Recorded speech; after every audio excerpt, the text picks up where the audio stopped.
नमस्कार। आकाशवाणी जयपुर अजमेर से प्रस्तुत हैं प्रादेशिक समाचार।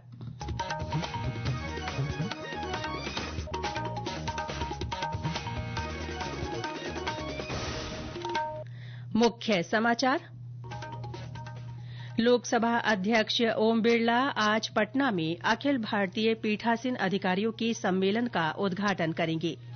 केंद्रीय कृषि राज्य मंत्री भागीरथ चौधरी ने कहा, देश में जैविक खेती को प्रोत्साहन देने की आवश्यकता। प्रयागराज में चल रहे महाकुंभ में मुख्यमंत्री भजन लाल शर्मा ने संतों से भेंट की, महाकुंभ की व्यवस्थाओं को सराहा। और प्रदेश में एक बार फिर से मौसम में बदलाव की संभावना, कल से नए पश्चिमी विक्षोभ के असर से कई स्थानों पर बारिश के आसार।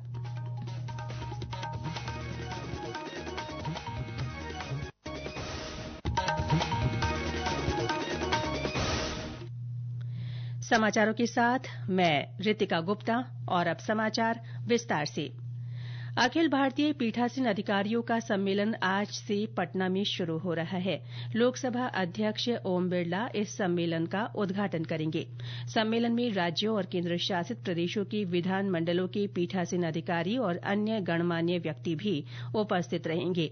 इस 2 दिवसीय सम्मेलन का विषय संविधान की 75वीं वर्षगांठ, संवैधानिक मूल्यों को मजबूत बनाने में संसद और राज्य विधान निकायों का योगदान है। सम्मेलन के दौरान लोकसभा अध्यक्ष संसद की कार्यप्रणाली और प्रक्रिया के 8वें संस्करण का भी विमोचन करेंगे। सम्मेलन में भाग लेने के लिए राज्य के विधानसभा अध्यक्ष वासुदेव देवनानी पटना पहुंच गए हैं। श्री देवनानी इसमें राजस्थान का प्रतिनिधित्व कर रहे हैं। अजमेर में कल राष्ट्रीय बीजीय मसाला अनुसंधान केंद्र का रजत जयंती स्थापना उत्सव मनाया गया। कार्यक्रम का केंद्रीय कृषि और किसान कल्याण राज्य मंत्री भागीरथ चौधरी ने शुभारंभ किया। इस अवसर पर उन्होंने संस्थान परिसर में रजत जयंती स्तंभ और पोषण वाटिका का अनावरण किया। उन्होंने परिसर में लगी खेती किसानी से संबंधित प्रदर्शनी का भी अवलोकन किया। कार्यक्रम में उपस्थित किसानों, वैज्ञानिकों, जनप्रतिनिधियों और अधिकारियों से संवाद करते हुए उन्होंने संस्थान की उपलब्धियों की सराहना की। श्री चौधरी ने कहा कि ये संस्थान मसालों के अनुसंधान, उन्नत तकनीकों के विकास और किसानों के हित में अग्रणी है।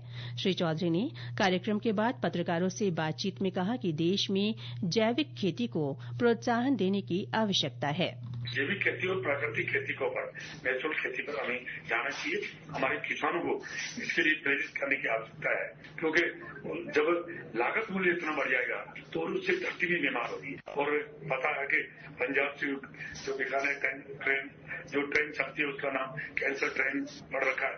तो कहीं न कहीं इसके ऊपर विचार करने की जरूरत है, क्योंकि धरती को भी बचाना है। धरती बचेगी तो हम सब बचेंगे। राज्य के आगामी बजट 2025-2026 के लिए सरकार द्वारा विभिन्न वर्गों से बजट पूर्व संवाद आयोजित कर उनके सुझाव लिए जा रहे हैं। इसी कड़ी में आज उद्योग और सेवा क्षेत्र के विशेषज्ञों के साथ मुख्यमंत्री भजन लाल शर्मा की चर्चा प्रस्तावित है। दोपहर में एक अन्य बैठक में मुख्यमंत्री व्यापार, कर सलाहकार और उद्योग प्रतिनिधियों के साथ बजट पूर्व चर्चा करेंगे। डाक विभाग आज नई दिल्ली में भारतीय संविधान लागू होने के 75 वर्ष पूरे होने के उपलक्ष्य में 3 दिन का समारोह आयोजित करेगा। ये समारोह राष्ट्रीय डाक टिकट संग्रहालय में होगा। समारोह में हर उम्र के दर्शकों के लिए विभिन्न प्रकार की गतिविधियां आयोजित की जाएंगी। इनमें प्रदर्शनी, प्रश्नोत्तरी, डाक सफारी और पत्र लेखन प्रतियोगिता शामिल है। केंद्रीय संचार मंत्रालय ने कहा है कि आयोजन का उद्देश्य संविधान में निहित मूल्यों को रेखांकित करना और एकता तथा राष्ट्रीय गौरव की भावना मजबूत करना है।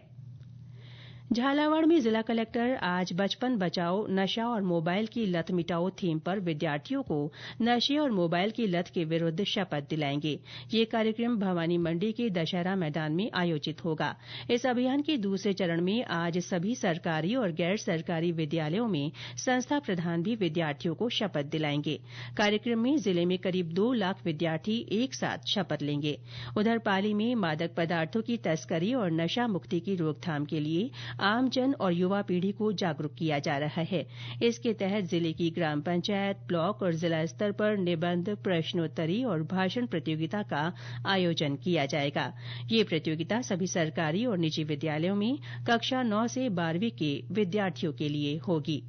ये समाचार आकाशवाणी जयपुर अजमेर से प्रसारित किए जा रहे हैं। प्रादेशिक समाचार बुलेटिन आप हमारे एक्स हैंडल @AIRnews_जयपुर, YouTube channel Rajasthan AIR news और फेसबुक AIR न्यूज राजस्थान पर भी सुन सकते हैं। साथ ही आप हमारी वेबसाइट newsonair.gov.in पर भी समाचार सुन सकते हैं और संबंधित फोटो तथा वीडियो देख सकते हैं। और अब प्रयागराज महाकुंभ से जुड़ी खबरें।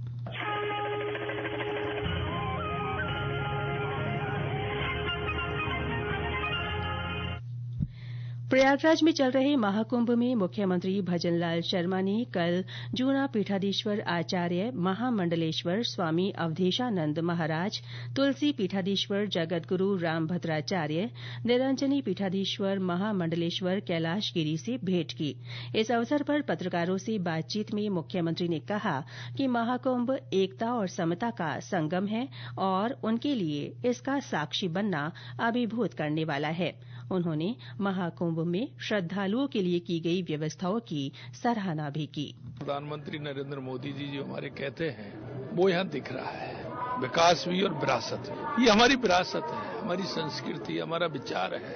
और आप देख सकते हैं कितना बड़ा कुंभ, जिससे हमारी हजारों सालों की संस्कृति को याद है, एक सदमार्ग की तरफ ले जाता है, भाईचारा की तरफ लेके जाता है, वसुदेव कुटुंब की भाव याद आता है। करोड़ों लोग इस कुंभ में आने वाले हैं और उन करोड़ों लोगों के भाव देखिए आप। और माँ गंगा जिस तरह से उन पर अपना प्यार, लाड, दुलार जब डुबकी लगाते हैं थोड़ी देर के लिए आता है, उसके बाद कितना ये आनंद की सबसे बड़ी बात यह है कि जिन्होंने संस्कृति के भाग बने, हमारे साधु संत महंत मंडलेश्वर, महामंडलेश्वर, उनके दर्शन इस कुंभ में होते हैं। प्रदेश से महाकुंभ में बड़ी संख्या में श्रद्धालु पहुंच रहे हैं। नीमका थाना से कल प्रयागराज के लिए 180 यात्रियों की बस रवाना हुई। रवाना होने से पहले बस का विधि विधान से पूजन किया गया। वहीं पाली के लोगों को कुंभ में जाने के लिए भावनगर टर्मिनस से बनारस के लिए स्पेशल ट्रेन की सुविधा शुरू की गई है। ये ट्रेन फालना, रानी, मारवाड़ जंक्शन होते हुए बनारस जाएगी। इससे जिले के श्रद्धालुओं को सुविधा मिल सकेगी।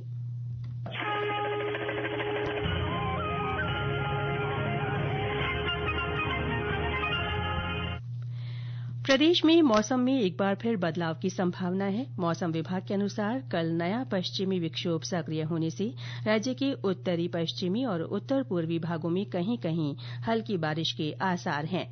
मौसम विज्ञान केंद्र के निदेशक राधेश्याम शर्मा ने बताया कि प्रदेश में बनने वाले पश्चिमी विक्षोभ के सक्रिय होने से हल्की बारिश से रबी की फसलों को फायदा होगा। उन्होंने बताया कि आगामी दिनों में कड़ाके की सर्दी से थोड़ी राहत मिलेगी। इस बीच पिछले 24 घंटों में मौसम साफ रहने से अधिकांश शहरों के दिन और रात के तापमान में उतार चढ़ाव देखने को मिला है। कई जिलों में तापमान में 2 से 10 डिग्री तक की बढ़ोतरी दर्ज की गई है। विभिन्न जिलों में कोहरे का प्रभाव भी देखने को मिला। भारत की मेजबानी में नई दिल्ली में पहली बार आयोजित हुए खो खो विश्व कप में भारतीय पुरूष और महिला टीम ने चैंपियनशिप जीत ली है। पुरूष वर्ग के फाइनल में भारत ने नेपाल को 54-36 से और महिला वर्ग में भारतीय टीम ने नेपाल को 78-40 से हराकर खिताब अपने नाम किया। राष्ट्रपति द्रौपदी मुर्मू ने पहला खो खो विश्व कप जीतने पर भारतीय पुरूष और महिला टीमों को बधाई दी। राष्ट्रपति ने एक सोशल मीडिया पोस्ट में कहा कि ये ऐतिहासिक सफलता देश के युवाओं को प्रेरित करेगी और इस खेल को अधिक लोकप्रिय बनाएगी। प्रधानमंत्री नरेंद्र मोदी ने बधाई देते हुए कहा कि ये विजय खिलाड़ियों के अप्रतिम कौशल, संकल्प और आपसी तालमेल का परिणाम है।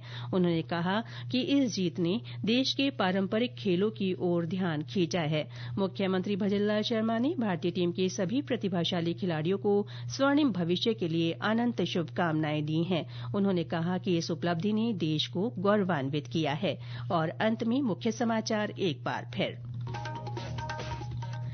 लोकसभा अध्यक्ष ओम बिरला आज पटना में अखिल भारतीय पीठासीन अधिकारियों के सम्मेलन का उद्घाटन करेंगे।